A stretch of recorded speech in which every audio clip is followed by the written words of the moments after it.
Bonjour, dans cette vidéo, un petit éclairage sur les dysménorrhées, les fameuses règles douloureuses. Est-il possible de les soulager autrement qu'en prenant des antalgiques, des anti-inflammatoires ou la pilule?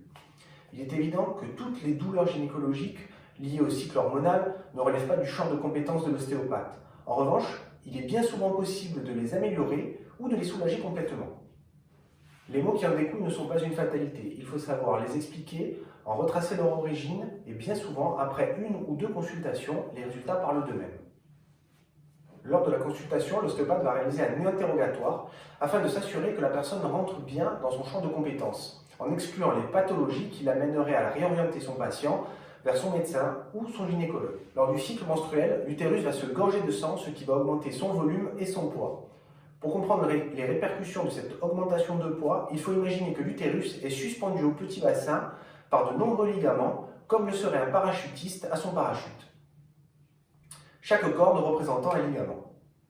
Bien souvent, les douleurs vont provenir d'une tension anormalement élevée d'un ou plusieurs de ces ligaments.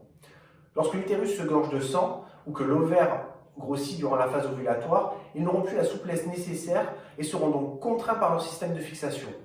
L'utérus est alors gêné dans son fonctionnement et le manifestera par des douleurs.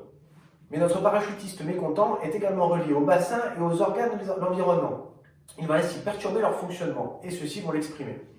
Ainsi, on va voir apparaître des douleurs dans le bas du dos, des formes transitoires de constipation et des douleurs au niveau du pubis. Mais il peut également être à l'origine de maux de tête. Lorsque les attaches sont trop tendues, l'utérus va être contraint lors des différentes phases du cycle menstruel et manifester son mécontentement. On peut retrouver des désagréments tels que les règles douloureuses, les douleurs durant le cycle, les douleurs pendant les rapports, les règles irrégulières et des troubles de la fécondité.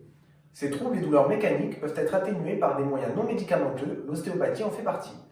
L'action de l'ostéopathe va donc être de redonner de la mobilité à l'utérus, à son système d'attache, ainsi qu'au cadre osseux et à tous les organes qui l'entourent. Je vous remercie d'avoir suivi cette vidéo et je vous dis à bientôt sur la chaîne Ostéo.